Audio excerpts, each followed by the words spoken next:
এই জন্য শুরুতে বলছিলাম এখানে আসতেও কপাল লাগে, বসতেও কপাল লাগে। কারণ যেই রসুল, আমি হাফিজুর রহমানকে রসুলের বয়ানে কপাল গোলে না, কেমন কপাল গোলা। যেই রসুলের চেহারার দিকে একবার তাকাইলে জাহান্নামের আগুন হারাম। কেমন রহমতের নবী আমার, যেই রহমতের নবীর চেহারা একবার দেখবে পেটের ক্ষুধা থাকে না। কেমন রহমতের নবী, সেই রহমতের নবীকে 13 বছর দেখলো, বয়ান শুনলো, কালেমা পড়ে নাই। নাম জানেন এই বেঈমানের?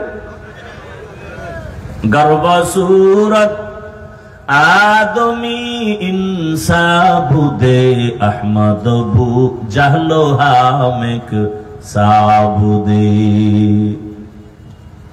অন্যদিকে 27 বছরের এক যুবক তরবারি নিয়ে দৌড়ায় নবীকে জবাই করবে।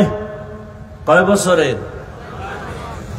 27 বছরের যুবক তরবারি নিয়ে দৌড়ায় আমার রসুলকে জবাই করার জন্য। কাছে গিয়ে নবীর চেহারা দেখে তরবারি ফালায় বলে, ইয়া রাসূলুল্লাহ, দয়া করে আমাকে মাফ করে দেন, কালেমা পড়ায় মুসলমান বানায় দেন। রসুলকে জবাই করতে গিয়া কালেমাওয়ালা হয়ে গেল। নাম কি?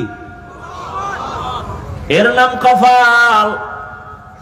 13টা বছর বয়ান শুনলো, একই দস্তরখানে খাইলো, চেহারা দেখলো কালেমা পড়ে না, আবু জাহাল। এর নাম কফাল। আর 27 বছরের যুবক তরবারি নিয়ে রসুলকে জবাই করতে গিয়া কালেমাওয়ালা হয়ে গেল। এর নাম কফাল। সেই কপালওয়ালা এত দামি হয়ে গেল, 5 মিনিটের ব্যবধানে তরবারি নিয়ে বাইতুল্লাহর পার্শ্বে হাতিমে কাবায় দাঁড়ায় বলে, বেঈমানের আয়, মুহাম্মদের বিরুদ্ধে কথা বলবি, আমার তরবারি তোর জন্য রেডি হয়ে গেছে। সেই উমর এখন যে রাস্তা দিয়া চলে, শয়তানও রাস্তায় আসে না। চিন্তা করতে পারেন, নবীরে জবাই করবে আর এখন তাকে শয়তান ভয় পায়। ওমর যেই রাস্তায় চলে শয়তান নাই, শয়তান ভয় করে। একটা যুবক মদের বোতল নিয়ে হাঁটতেছে রাস্তার মাঝে, ওমরের দেখেই ভয় পেয়ে গেছে, যদি ওমর পায় আমার কল্লা ফেলে দিবে, তরবারি কথার আগে রেডি। এমন তওবা করছে, ও আসমানের মালিক, তুমি আর আমার ওমর থেকে বাঁচাও, আমি আর জীবনে মদের বোতল হাতে নিব না। যুবক মদের বোতল নিয়ে দাঁড়ায়, ফালাইতেও পারে না, ওমরের নজর পড়ে গেছে। কাছাকাছি আইয়া কয় ওমর, এই যুবক, বোতল দে। বোতলের ভেতরে কি? ভয় পায়, দেয় না। কয় ভয় পাও কেন? দে। যুবক এমন মানসিক ভাবে দুর্বল হয়ে তওবা করে বোতল দিল। ওমর তাকায় দেখে বোতলের মধ্যে 1 ফোঁটা মদও নাই, পুরা বোতলটাই দুধে ভরা।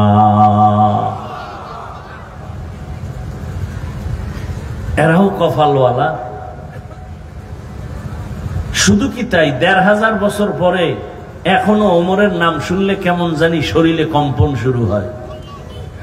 ওলামায়ে কেরাম বলেন, পরীক্ষা, তুমি ঘুমের সময় ডান হাতের শাহাদাত আঙ্গুল দিয়া বুকের উপরে তুমি আঙ্গুল দিয়া ওমরের নাম রাখো, আইন মিম রা। ওমরের নামটা বুকের উপরে লেখে যদি তুমি ঘুমাও, ঘুমের মধ্যে তোমাকে শয়তান এসে কোনো খারাপ স্বপ্ন দেখাতে পারবে না। ওমরের নাম যদি 14 বার লেখো আর মোবাইলে আকাম করো সারা রাত, এ ফিরাবে কে? জিন্দেগি মে বন্দেগি তু করনা হে, জিন্দেগি মে বন্দেগি তু করনা হে, जिंदगी बे बंदगी शर्मिंदा है, जिंदगी बे बंदगी शर्मिंदा है। दुनिया में हो दुनिया का तलबगार ना हो, बाजार से गुजर हो खरीदार ना हो, ये दुनिया एक मिसले कागज फूल है, ये दुनिया एक मिसले कागज फूल है। जिंदगी में बंदगी तू करना है, जिंदगी बे बंदगी शर्मिंदा है, जिंदगी बे बंदगी शर्मिंदा है। कपालवाला জানি না এই ময়দানে ওমরের মতো কপালওয়ালা কারা, আবার আবু জাহালের মতো কপালওয়ালা কারা জানি না। বয়ান জানে, বয়ান শুনে, তারপরও মোনাজাত না দিয়া রাস্তায় গিয়া শুধু বিরোধিতা করে এমন বেয়াদব আছে না নাই? আর একদল ওমরওয়ালা কপাল, এখানে বসে হঠাৎ করে তার গুনার কথা মনে পড়ে যাবে, আল্লাহর কাছে কান্না করবে, হে মালিক জীবনে তো কম গুনাহ করি নাই, মনে চাইছে তো গুনাহ করে ফেলেছি, মনে চেয়েছে দাড়ি রাখবো না রাখি নাই, মন বলেছে নামাজ পড়বো না পড়ি নাই, মনে চাইছে পার্কে যাব দৌড়ায় গেলাম, মনে চাইছে আড্ডা দিব নারীদের নিয়ে আড্ডা দিলাম। ও আল্লাহ, কোন দিন মরণ হবে জানা নাই, আজ তুমি দয়া করে বেহেশতের প্যান্ডেলে নিয়ে আসো, তওবা করে নিলাম, মরে যাব আর গুনার কাছেও যাব না, এমন তওবা করে বিদায় হবে, ফজরে মসজিদে গিয়া হাজির হয়ে যাবে। আতিনা ফি দারে দুনিয়া না হাসান, আতিনা ফি দারে উকবা না হাসান। হেদায়েতের মালিক কে? আরো আস্তে করে বলেন, মান ইয়াহদিল্লাহু ফাহুয়াল মুহতাদ ওয়া মান ইউদ্লিল ফালান তাজিদ লাহু ওয়ালিয়াম মুরশিদা।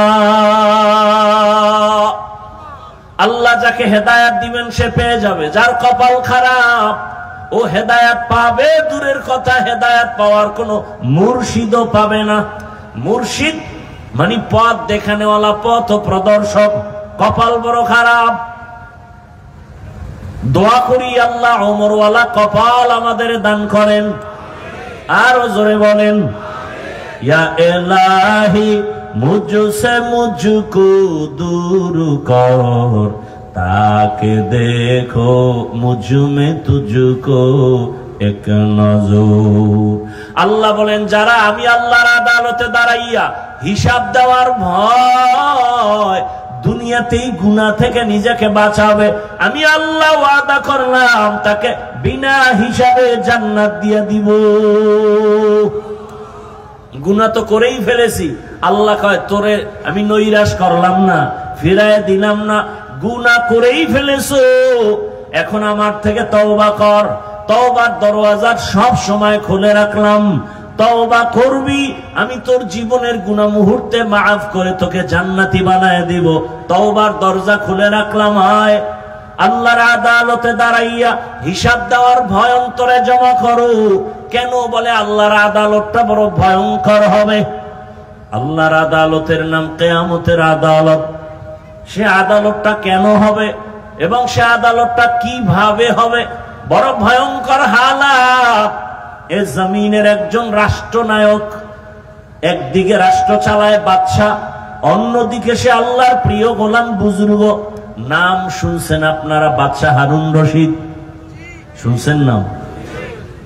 বলেন তো তার স্ত্রীর নাম কি জানেন?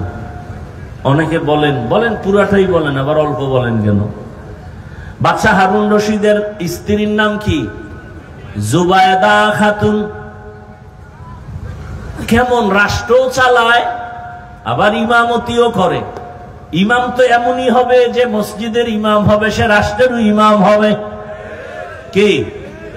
মসজিদেরও তিনি খুতবা দিবেন, আবার রাষ্ট্র পরিচালনার ইমামতি করবেন। তাকে কেউ ধাক্কা দিয়ে ফেলতে পারবে না, এমন ইমাম হবে। বাদশা হারুন রশিদ তাদের মধ্যে একজন। আবার তার স্ত্রীটাও কেমন? জুবায়দা খাতুন। কেমন? আল্লাহর পেয়ারা বান্দি জুবায়দা, কোরআনে হাফেজা। তার প্রাসাদে কাজের মেয়ে আছে 100 মহিলা। কত মহিলা? সব মহিলারা কাজের, সবাই হাফেজে কোরআন। সুবহানাল্লাহ। না কয়শো মহিলা? সবাই কোরআনের হাফেজা। জুবায়দা খাতুন সিদ্ধান্ত নিলেন, আমার বাড়ির আঙ্গিনায় 24টা ঘন্টার সেকেন্ডে সেকেন্ডে সেকেন্ডে আল্লাহর কোরআনের তেলাওয়াতের আওয়াজ বের হবে। আর সারা বছর মুসলমানের ঘরে কোরআনের তেলাওয়াতের আওয়াজ নাই। মোবাইল আছে, চাইলে তো যুবক একটু তেলাওয়াত শুনতে পারে, মক্কা মদিনার ইমামের তেলাওয়াত। আল্লাহর কোরআনের মতো মজার তেলাওয়াতে জমিনে আর কোথাও। বান্দা তুমি, আমি তো চ্যালেঞ্জ দিয়ে বলি, যুবক তুমি যদি মোবাইলে তেলাওয়াত শুনতে শুনতে ঘুমায় যাও, 1 সপ্তাহ যদি তেলাওয়াত শুনো মক্কা মদিনার ইমামের, তুমি নিজেই একদিন চোখের পানি ছেড়ে কাঁদবা আর বলবা গানের আওয়াজ আর কানের ভেতরে দিব না। আল্লাহর কোরআনের আওয়াজের মতো দামি আওয়াজ নাই, মজার কোন আওয়াজ নাই।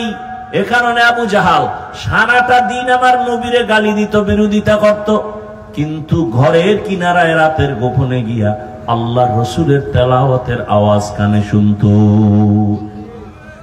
বাখা কোরআন কালামুল্লাহ বশনো কদিমাস্তি কদিমাস্তি নইনো।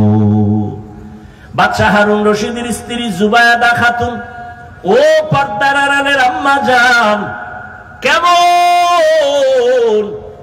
স্বামী তো রাষ্ট্র চালায়, টাকার অভাব নাই, পয়সার অভাব নাই, ক্ষমতারও। এত বড় টাকাওয়ালা, ক্ষমতাওয়ালা, ধনী বাদশা হারুন রশিদ, অথচ তার স্ত্রীর অন্তরটা কেমন নরম। আমার মালিকের মোহাব্বত অন্তরে ভরা। সিদ্ধান্ত নিলেন, আমার 100 মহিলা কাজের লোক, আমি এদেরকে টাইম বন্টন করব এমন ভাবে যে আমার বাড়ির থেকে 24 ঘন্টা কোরআন তেলাওয়াতের আওয়াজ। 100 মহিলাকে ভাগ করে দিলেন, তুমি এই টাইম তেলাওয়াত করো, এরপরে কাজে যাও, এরপরে আরেকজন নারী এ কাজে যাও, এরপরে আরেকজনে তেলাওয়াত করো, এরপরে তুমি কাজে যাও। এভাবে ভাগ ভাগ করে দিলেন।